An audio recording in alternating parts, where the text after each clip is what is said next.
And in particular, one of the victims of that day was a childhood friend of mine's mother. And I had to look him in the face and say to him with confidence that we will never be able to get his mother back, but we will move the needle in the right direction so that it never happens to another mother in the city of Philadelphia. I want to thank Council President Clark for swift action and formulating this committee where he took the talents of many of the individuals you see on the committee and put them in a position to be helpful for public policy. I want to say that the energy that was put forth by this committee, joining me on this podium, are Councilman Bobby Henon, who is the Vice Chair of the Committee on Public Safety, who brings his expertise from the trades and building management issues as a result of his public policy initiatives. He joined the committee. We also had Councilwoman Jannie Blackwell, who for decades has been involved in development in the city of Philadelphia, but in particular, the NTI demolitions and processes that were established for public demolition. I also have Councilman Kenney, whose legislative initiatives dealt with crane accidents in the city of Philadelphia and moved us in the right direction on pathways that individuals could walk safely in the city of Philadelphia while construction was going on. And I have also Maria Quinones-Sanchez, who is the chair of Licenses and Inspection for the city of Philadelphia. We'd also like to acknowledge Mayor Nutter's administration for working with us to put forth the 71 recommendations. We've not always agreed. All of the recommendations here won't always be unanimous, but they've never been contentious, and they've always been with an eye towards public safety. So what we want to say today is that we use this as a teaching moment to move forward with these recommendations. The Special Investigative Committee had 5 hearings resulting in almost 24 hours worth of public testimony. It resulted in twice as many hours in private meetings with contractors, private meetings among ourselves and our staff who worked diligently over the summer to come up with these reports. We've also convened advocates and experts in the field of demolition, best practices of other cities, to make sure that we took in a body of knowledge that could be used in these reports. We hope that these recommendations will lead to action. It's not a book that sits up on a shelf. It will be a book that is inculcated in our budget and our public policy legislation, which will be introduced next week. So, what did we learn? And what should we take from this?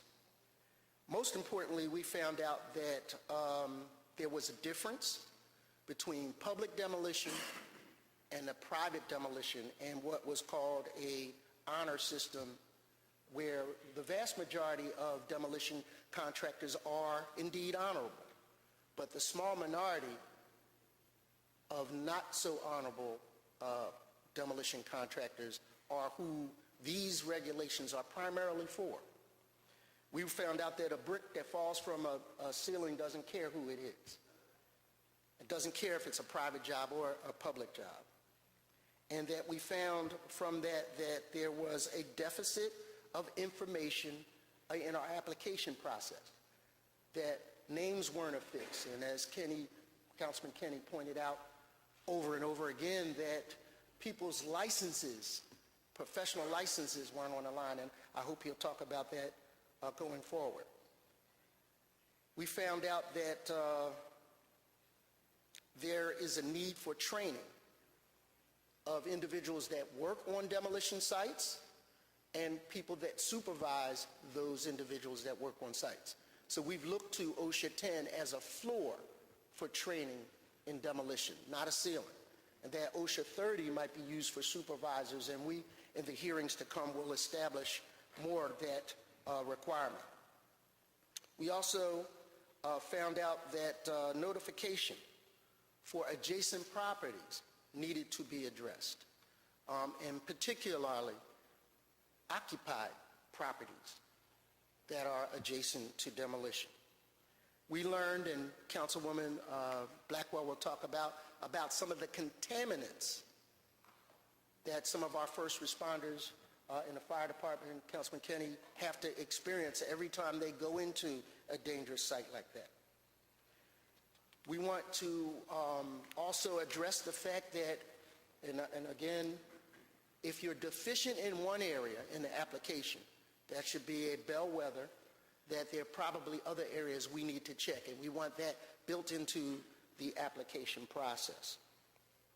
We're excited that we've now dealt with phase 1, which is the culmination of this report. We will be moving to phase 2 next week when we introduce companion legislation that will accompany these recommendations. We will then go into next steps, and it will not be easy because all of these recommendations in some form or fashion have a budgetary impact on the city of Philadelphia or the cost of demolition in the city of Philadelphia. And we welcome in the hearings to come with the legislation feedback from the public, because it's not a perfect document, but I can assure you that we've moved the needle in the right direction.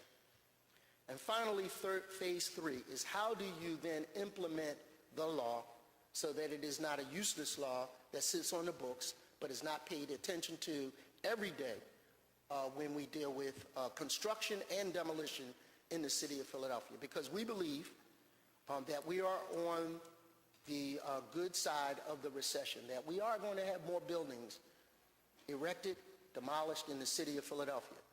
But likewise, we need to be prepared to deal with the public safety aspect of it. Personally, what I took most out of this is that the driver for demolition and construction in the city of Philadelphia needs to be public safety first and economic development second.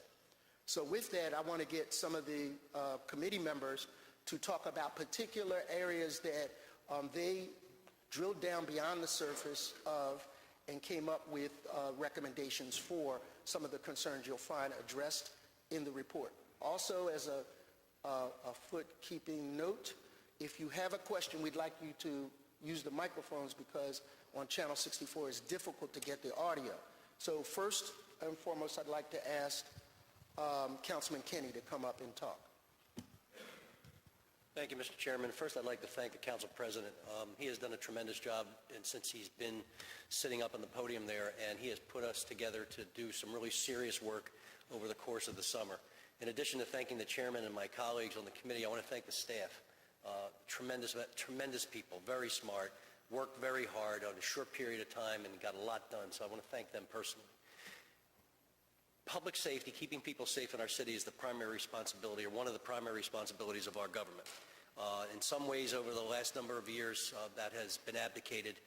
We went from our first hearing where the administration claimed that after the presentation of a permit to someone, they were out of the business.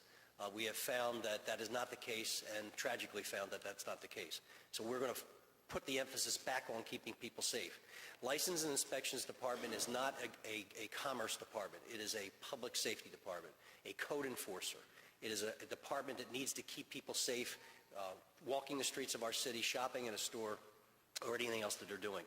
Construction and demolition is dangerous, complicated business. And if you're not qualified to do it, if you're not qualified to be on the site, if you're not licensed, if you're not paying taxes, if you don't have wage tax accounts, you don't deserve a permit. And I think the real first level of safety and protection is that desk in the municipal service building where that person decides to give that individual a permit or not. And the way that decision gets made is interface with revenue to make sure taxes are paid, to interface with the other departments of the city to make sure this company has a track record. I would also argue going forward that firms be pre-qualified before they're given the opportunity to do work in our city in construction and demolition. So I think that the report has been very comprehensive and very effective. I think the legislation will be very comprehensive and effective. And if we all work together and not try to drag our heels in this, we can make people safe in our city. And I'm so proud of my colleagues here. I've been here for a long time, and this is perhaps one of the most proudest times I've had in working with my colleagues and coming up with this kind of work product. So I want to thank them, and I want to thank you for being here today. Good morning.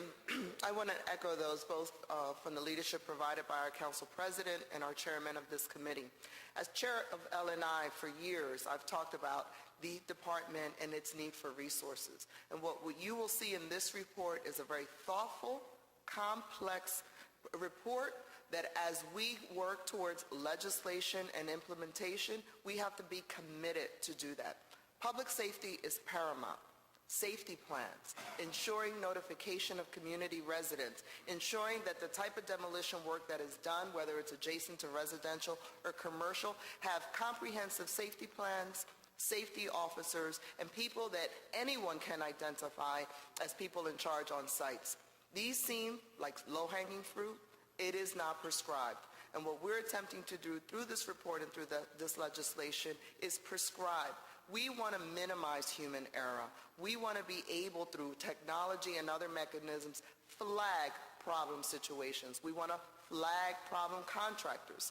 Many times we sit here in this council and we know who the bad guys are, and they know who we are, and they seem to get away with it. And we hope that through this process, we will create protocols and administrative code and procedures that is transparent, that is predictable, and that is safe for the community. Councilwoman Blackwell. Thank you. Good morning. I'd like to first thank God for the privilege of being here today. Thank President Clark for his role, certainly our majority leader, Curtis Jones, and this entire committee on what they have done. Again, we express sorrow for those who lost lives and those who were injured.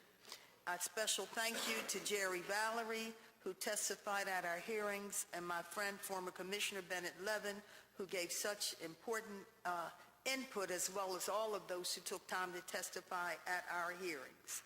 Over the course of our 5 meetings and our 5 hearings, we have come up with 5 issues that I concern myself with. They are: 1, communication and accountability between city departments; 2, pre-qualification of laborers and other skilled workers; 3, the establishment of safety committee certification program.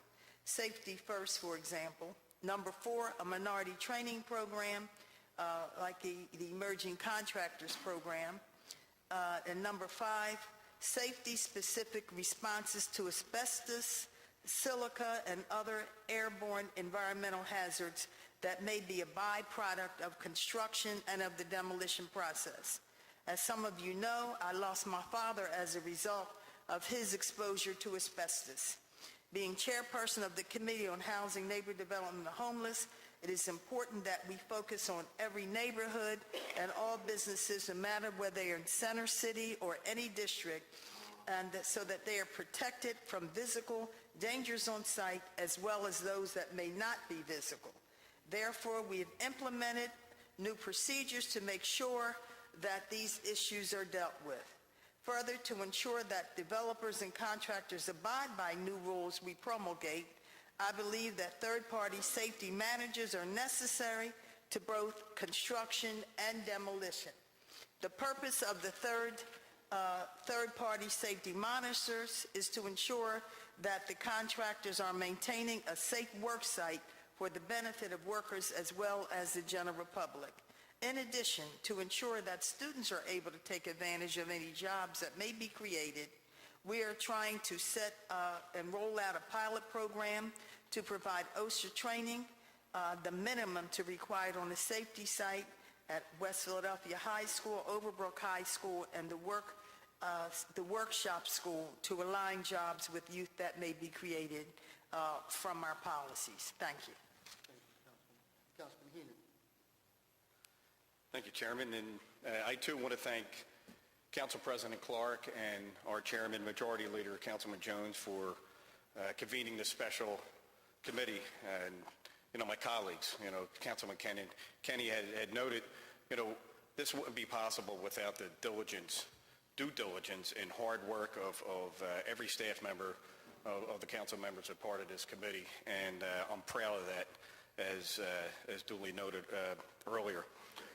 Specifically looking forward to working with our colleagues as we move forward on adequate funding for L&I, ensuring that, the priority is there for the funding, and it's necessary for public safety. All right, so adequate funding for L&I is important to every single one of us, workers and the workers on the job site.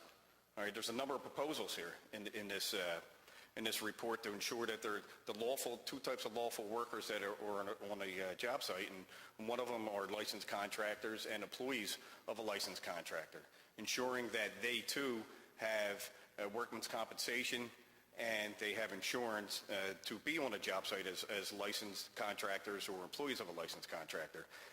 And safe site, a work safe site. It is necessary and it is non-negotiable. It is non-negotiable for public safety. So very, very important to our public, and the committee has unanimously agreed on making sure that all job sites are safe throughout the city of Philadelphia. And one of the other outcomes of this process is, realizing how important our codes are, and on the statewide codes and how we adopt them. We also realize that, we are operating off of 2009 codes.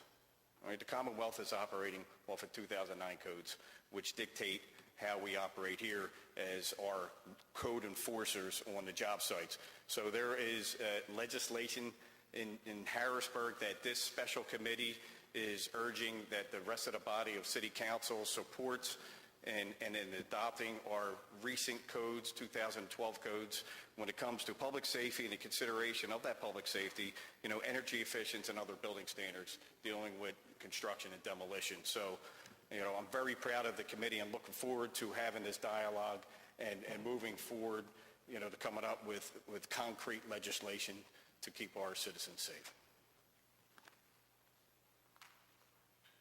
With that, two things. The report will be online by 12 o'clock based on the URL that we've submitted. It is interactive so that references and recommendations you can click on and go right to the testimony that substantiates why we recommended it. Again, I want to thank Council President Clark for swiftly addressing this need and to update our demolition practices. I want to also recognize our staff, in particular my staff person, Stacy Graham, who worked with all of the members of council to provide this document today.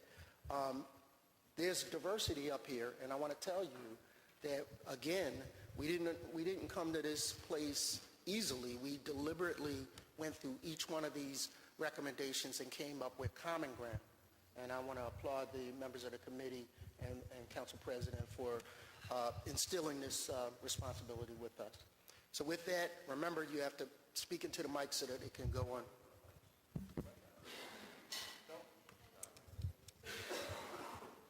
Come on out.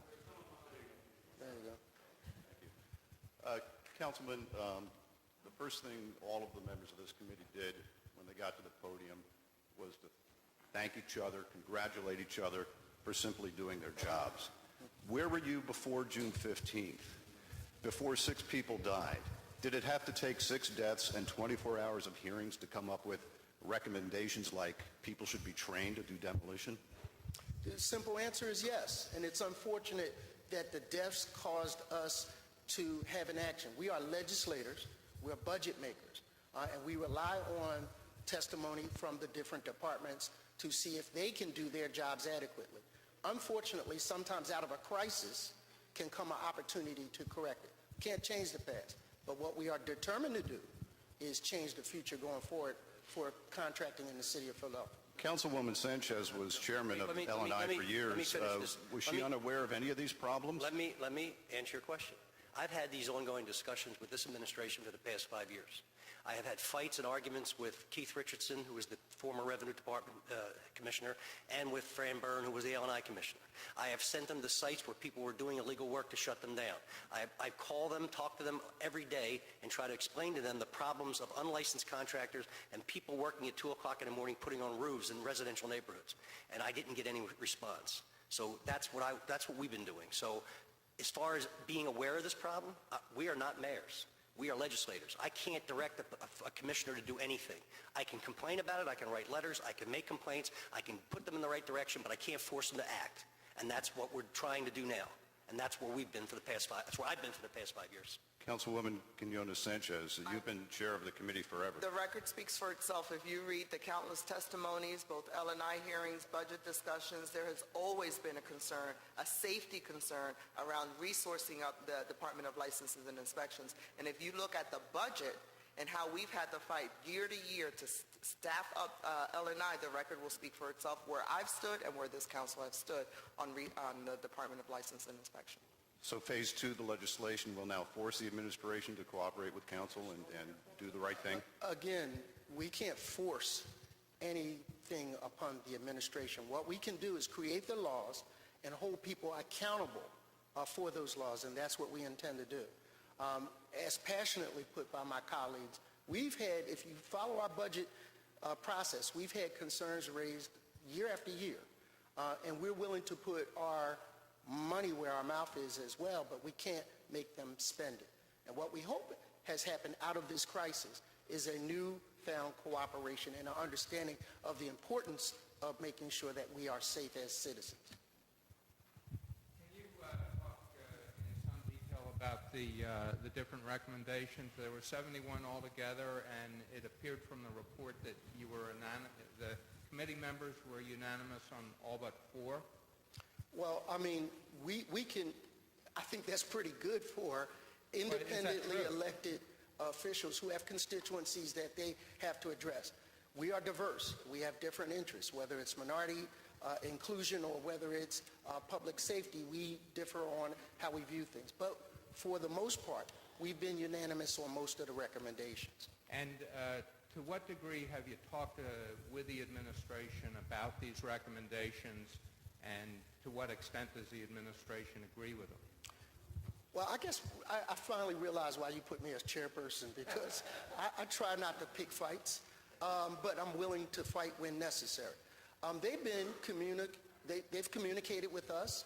They've differed on how they view public safety, but they've been cooperative, and we believe that because of the tragedy, they're going to be a little more keenly aware of what the needs are, and we're going to be a lot more insistent upon how they implement their mandate. Councilman, with 6 people dead and 14 people injured, I may have missed it, but I don't see a word in here in terms of accountability, what went wrong, who made the wrong calls, who didn't implement the policies. I'm not seeing anyone being held accountable. I am seeing good recommendations for the future. Why was no one from the administration personally or no department held accountable for all the things that didn't happen prior to that collapse? Well, that's not our department. And we are not the DA, and we... Not criminal. No, understand. We have a grand jury investigation ongoing, and we agreed not to deal with the incident, but try to prevent the incident from reoccurring. And what I think we've done is work with an administration that also has liabilities that they have to deal with in those arenas, but yet they still cooperated in coming up and taking responsibility for some of the deficits in what we saw and observed. Case in point, there was an executive order put out immediately after the tragedy. They didn't wait for us, but we are reinforcing the executive order and building upon it with legislation. Councilman, you mentioned that this event struck a personal chord with you. Share with us the personal experience. There's a lady that died named Juanita Harmon. Her sons and I grew up in Winfield together. I played in her house. I ran with her kids. She's been like a surrogate parent at times for the entire community. So when I saw her name, it struck me personally. A couple of our constituents, all of them are our constituents, but a couple of them are from the 4th District. So when I see their children, I see the survivors, we put that emphasis in these recommendations so that our kids, your kids, will be safe when they see construction or construction demolition site. What did you say to her son? I'm sorry for your loss, and that from this platform, we will do what we can to make sure that nobody else goes through what you're going through. Is that it? Councilman, is there anything glaring that, I mean, you have 71 recommendations, yet you saw a lot of errors that added up to this tragedy. What was the most glaring thing that stood out for this committee when you started this investigation? That there were two tiers of demolition, publicly owned sites and privately owned sites. And there was an honor system that some unfortunate members of that community weren't very honorable about. And then that being driven by economics as opposed to public safety. And we're going to correct those two things. How did the city come to hold itself to a higher standard and just let others slide? I can't speak to what prior administrations evolved or devolved to, but I can say going forward that's changed forever. Thank you. Can you compare specifically the mayor's executive order with this plan? Does he go further in some ways, or do you go further in other? Could you be specific? I think they are companion pieces. I think that was a good stopgap measure, but if you see what my colleagues did, they went further into holding people responsible on applications. Particularly, I'll never forget the comments from our Councilman Kenney, who said that if your professional license is on the line, then you take a little more ownership of the work product.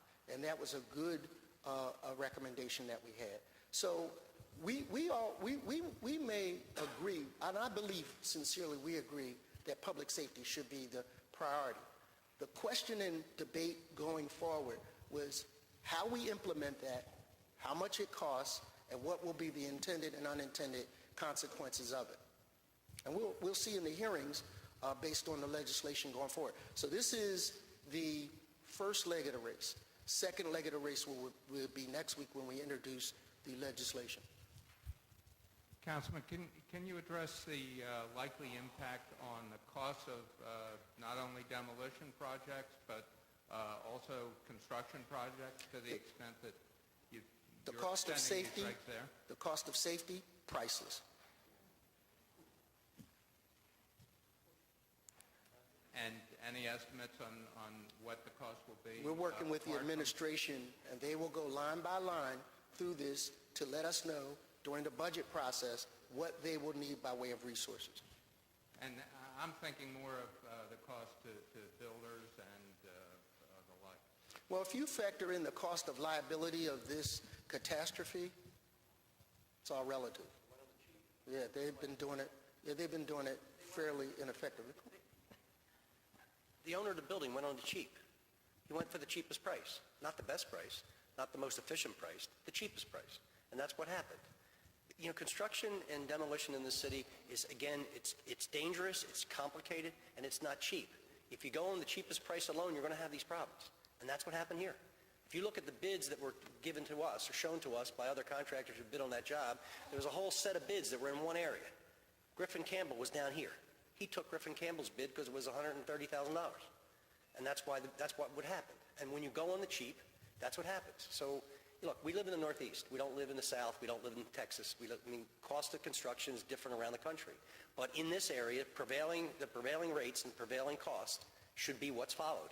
And other contractors that are legitimate contractors that develop all the time, that build residential properties with the abatement, of course, get it done.